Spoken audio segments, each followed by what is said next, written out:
Hi, trendsetters, coming to you from lockdown in Australia. Thanks for your comments and your emails about my Kim Jong-un reading. That was the one that was hard to access. No one was more surprised than me when my card said he was going to pull through. But there we go. He has. So, as my dad used to say, don't look for justice in this world. Now, so much to cover, so I'm going to do two videos. I'll do a quick one now and come back to you probably tomorrow. So in a way it's a two-parter because there's a lot of ground to cover. All right, I wanted to look at food security and the supply chains and what's going to happen with this opening up the country business. In Australia, different states are doing it differently from each other, and so everyone's looking at everyone else, and some states have been more affected than others, but none of them are opening up like some of the craziness that's being suggested in the US. So here we go. So first of all, food security, what's happening with food supplies in the US? What is going on? Are there going to be real shortages or just inconveniences? Or what's it about? There are tens of thousands of families lining up for food. As many people have said, sometimes the US looks like a third world country with a first world paint job, doesn't it really? Those queues in Texas and places. Let's look at the food issue in the US. All right. Now, is this video crooked? That could be because I've got my computer on a pillow. I mean, Tarot Down Under is very high tech. All right. I'm trying to give you a better look at the cards. So there we go.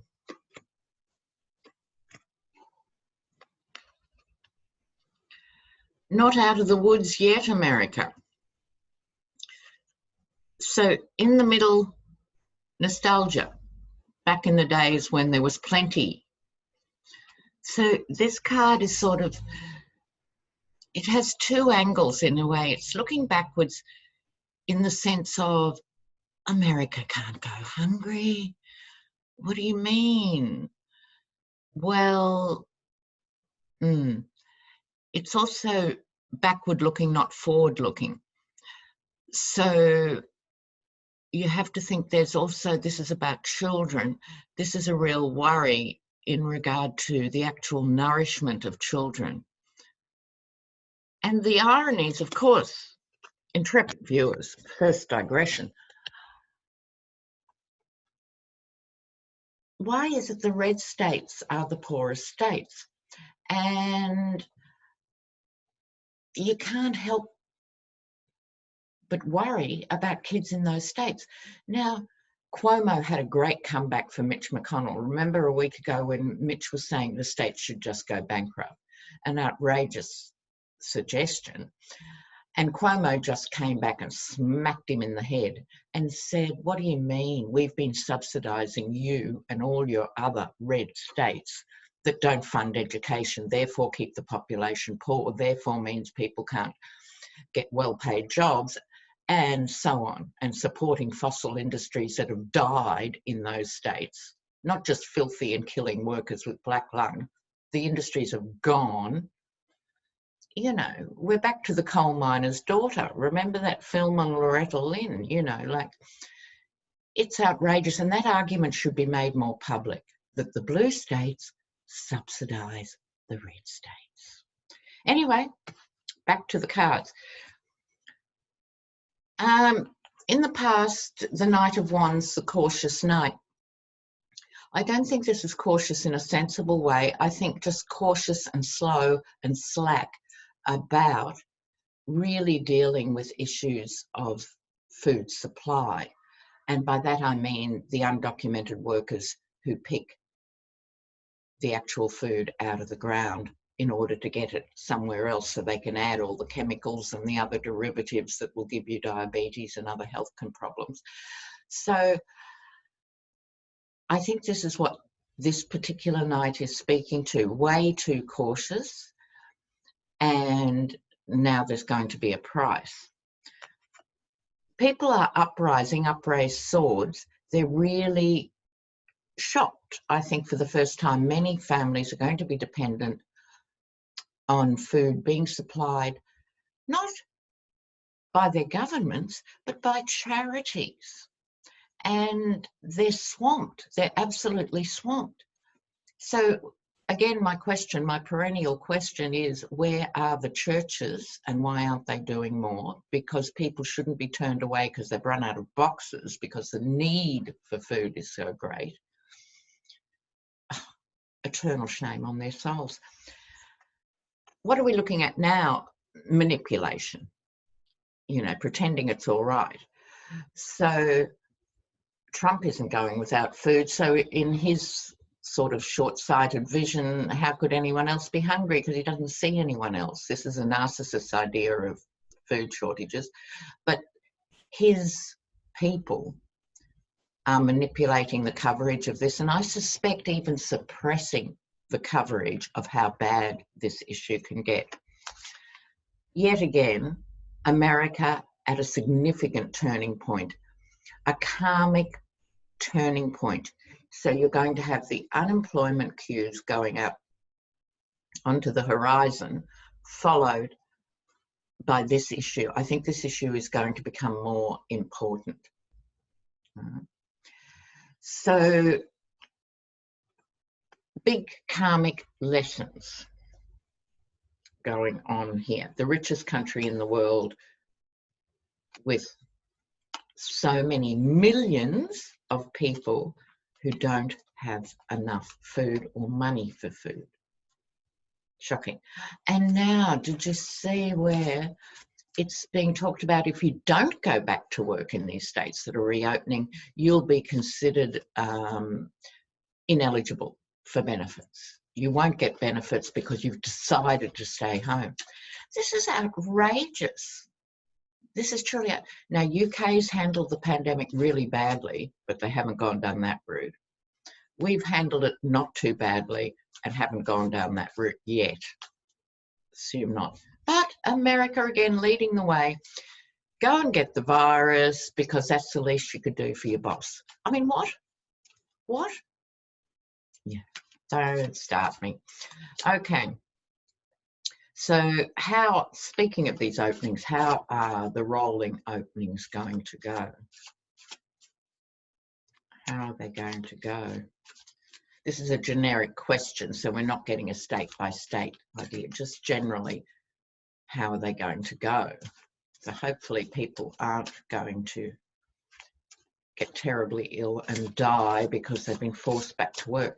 And of course, basic sociology would tell you those who are doing okay during the virus are those who already work at home, and particularly white-collar workers on good salaries who can work at home. It might be a little bit convenient having your video conferencing with, you know, your 3-year-old wanting you to watch Peppa the Pig, but you're not going to suffer in such a harsh way as those who are on insecure work with lower pay. Health by zip code. Okay, let's see what's happening here with the openings. All right. Oh, the t-shirt, viewers, the t-shirt. This is the other design. You see Uncle Sham, the Lion King, the Yeti, all our names for the beloved leader. I'll put up the link. Now, oh, meant to go down. Here we go. How are the openings going to go? Yes, well, a state of delusion. Oh, my word. Oh, my word. Illusion, delusion. It's deluded to think you can safely open up. Yes, you can open up, but you can't do it safely. And this is people being dazzled by misinformation on Fox and other things. This is motivated ultimately by the greedy king, i.e. Trump, because he wants his numbers on the economy to look better when he goes ahead. Now, please don't think, viewers, I'm diminishing working class people who desperately want to go back to work because they need income. That's not this. Look at this. This is someone who has tons of real estate and money and jewels and power, but wants more. And you should give it to him. So I'm not talking about those families who are really worried and are desperate to go back to work. I'm talking about the greedy king and his deluded agenda. The Republican governors of the states who are opening too, of course, are protecting their own behinds. It's not going to go well. Can't dress up the Five of Swords, victory at any price. This sums up the question, does it not? Intrepid ones. Yes, you can go ahead and open up, but these are the people walking away and left behind and, dare I say, dying because they had to go back to work. And here it is again, Wheel of Fortune. And this means we have to look at this as a bigger karmic issue. It's really important to realise we can get caught up in this issue or that issue or who's going to be vice president, which is very important and will be in my next video. But we can be distracted by this political point and that political point. This is much bigger. It's also the world. Do not think for 1 minute America is alone in this. Everyone is impacted, and the real death tolls from third world countries won't be known for years. But in the context of America, these karmic lessons are coming up over and over and over and over to make it crystal clear that this country needs to basically have another revolution, hopefully not armed, but absolutely another revolution, because the wealth disparities are so obscene, they cannot continue. They cannot. And what's happening here with all this is showing that divide. So there we go. Now, just before I go, I'm going to have a quick, very quick look here on vaccines. So this is about the vaccines. Everyone in the world is working on it. I think there's 187 companies working on it. Someone's going to have a breakthrough. But will it be safe is one issue because it'll be rushed. But the second issue really is who will get the vaccines. That could be another divide. Get the vaccine. And Trump and Pence, of course, are being tested fortnightly. Oh, 2 weeks for you guys in America. Those of us who come out of the UK linguistic model talk about fortnights.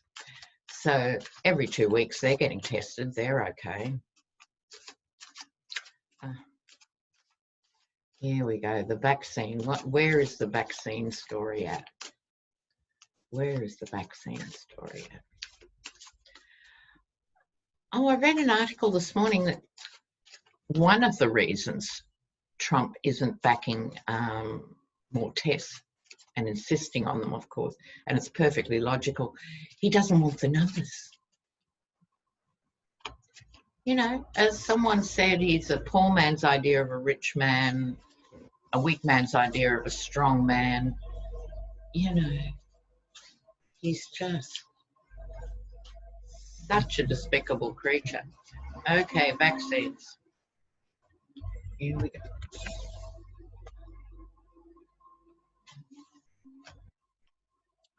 Lovely.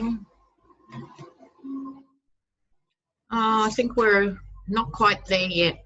So temperance, which in this case I think is indicating patience, trying to be patient with this, because you don't want some vaccine that isn't safe. You need the truth in regard to how long it's going to take. We're not quite there yet. It's still an uphill task to find it. Be cautious, but I'd like some timeline. So let's see, will it be in 6 months, within 6 months? Will it be within 6 months? Will it be within 6 months? Queen of Pentacles, that's optimistic. I think we will see it, not necessarily within 6 months, but not that long ago, long past that. Just a reminder for those learning tarot, Pentacles is about money, it's about resources, it's about things that matter to make you secure. But it's also about the body. So in other words, the grown-up countries are going to be very cautious and seek, you know, the scientific proper way to do it. I could do another read and you'd probably get a different result if I said, what will Fox be promoting in 3 months or 6 months? So welcome to May. It's going to be an absolute doozy. I think we're going to have good news, at times lovely news, freeing news, and some confronting stuff. I think it's going to be a very mixed bag, but not all bad. And this Thursday in Australia is, whenever the 7th of May is for you in your world, is a supermoon in Scorpio. And it is one of the strongest, most healing moons. I suggest, as an individual, you light candles for the full moon in Scorpio, massive healing and regeneration. And one of the phrases the astrologers use is reinventing the soul. And I thought that's an interesting concept. So if you feel you've got old stuff hanging around, the full moon on the 7th of May is a really good time to work to release that. And so if we all do it collectively, a mass healing. All right, guys, I love you so much, and I'll be back tomorrow. All right? So this is part 1. Bye now. Bye.